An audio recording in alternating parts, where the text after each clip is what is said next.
the last Vega rocket has taken its final flight in style. Starbase focuses on its complex mechazilla chopsticks. Second part of Jeff Bezos' interview at New Glenn factory by Tim Dodd. New bricks for a lunar base, and the launches of the week. Welcome to your episode of All About Space with me, Christophe Paget.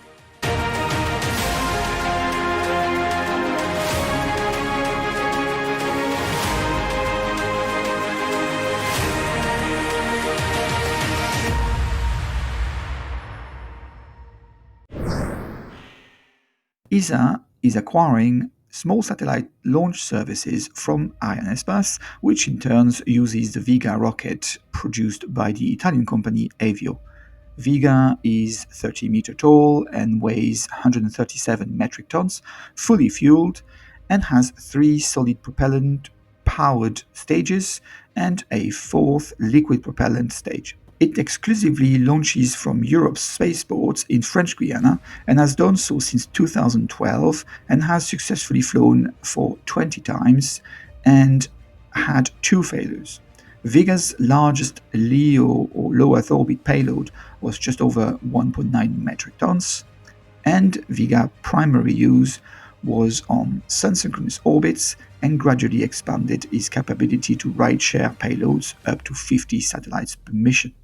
Sentinels 2C was the last payload that the Vega rocket launched into space and is now formally retired after 12 years of service, being replaced by 2 launchers, Vega C already developed, with twice its fairing volume and payload weight, which suffered some engine reliability issues and has been since redesigned, requalified for flight, and will resume service later this year from the European spaceport. And in the drawing board is also the Vega E rocket, all manufactured by Avio, although we do not know much about it yet. At Starbase, SpaceX continues with the mechazilla chopsticks preparation for the booster 12 catch. They are adding a row of pads to absorb the catch impact. At the production site, more work is ongoing with the office building and the link with the Star Factory. The Star Factory, what an amazing facade, is getting a few doors added to it, and the rest of activities are pretty much the same as the previous week, except for moving the Star Hopper, so I won't bore you with similar pictures as last week. Tim Dodd from Everyday Astronaut has interviewed Jeff Bezos at Blue Origin New Glenn factory in Florida a few weeks ago. Tim has just released his second of 2-part videos on YouTube this week relating to the New Glenn launch system. If you missed the first part of the New Glenn itself, please check the link on the top right corner. The main takeaways of this part 2 are that the final assembly bay is huge and hosting an unfinished first stage. With this video, you can really appreciate the size of the rocket, especially when we are talking about just the mid-section of the first stage, where the top and bottom sections of the first stage was not even present, and yet the section length was huge. Jeff explains that the strake on each side of the booster has a thermal protection cloth which does not require maintenance and is fully reusable. Perhaps Elon might get inspired by it for his Starship. He explained the need of this strake is mainly for landing, where it acts as an aero brake and therefore its weight is lower than the equivalent fuel necessary for reducing the boost speed. It's also beneficial for ascent, procuring a small lift. He gave a little explanation on why the oxygen tank is at the bottom of the rocket, whilst the liquefied natural gas is put at the top in order to minimize the rocket's structural weight and help with its guidance system to keep the center of gravity as low as possible. He also showed he was conversant with rocket design and explained some challenges they had in designing the New Glenn. The tour then continued with the integration bay, which was even bigger and taller, where we could see flying hardware. Jeff explained that the transporter erector is sized to ensure no load is transferred to the rocket during the transport and the translation from horizontal to vertical position. It is quite a beast of a rig.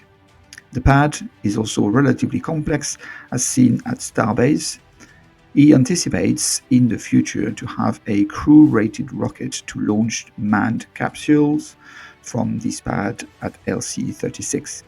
The maiden flight of New Glenn is expected sometime next month. Rest assured, I will cover this launch in this channel. I fully recommend watching the full interview. The link is in the description. As you may know, SpaceX Falcon 9 first stage suffered an incident upon landing on a drone ship last week, which resulted in the FAA requesting investigation before return to flight. In a SpaceX fashion, that return to flight took only 2 days to obtain from the FAA. Just enough time to send drone ships to sea, and voila, on August 31st, 2 more SpaceX Falcon 9 launches took place. The first one from Florida with a Starlink mission Group 810. The first stage landed on a drone ship for his 18th time. The second one was also a Starlink mission Group 95 from California. The first stage flew for his 9th time and landed on a drone ship. Both stage landings went without issues. Hopefully we will find out what went wrong last week with booster 1062 23rd landing. On September 3rd, CASC launched a Long March 4B from China for his mission Yogan 4302. The next day, we saw 2 launches. It started with Aeronautics with his very last launch of his Vega rocket for his mission Sentinel-2C from French Guiana. Later on, SpaceX launched a Falcon 9 from Florida for his Starlink mission Group 811. The first stage landed on a drone ship for the 15th time. And the last launch of the week was on September 5th with CASC Long March 6 rocket from China for his mission Constellation Gili Group 3. In summary, from January 1st until September 5th, 2024, 162 rockets were launched successfully. Out of that, 103 were from an American company or institution, 38 from a Chinese company or institution, and 3 from a European company or institution.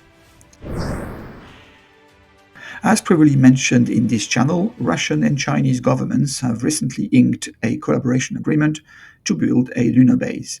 In this recent Chinese TV broadcast from CCTV was shown simulated moon soil bricks to build a moon base with in-situ resource utilization. They explained that these bricks are much stronger than those used on Earth, and the plan is to send a batch of different manufactured bricks to Chinese space station, Tiangong, on board a Tianzhou 8 spacecraft expected to launch atop of a Long March 7 rocket no earlier than 15th of October this year, which is the next cargo mission.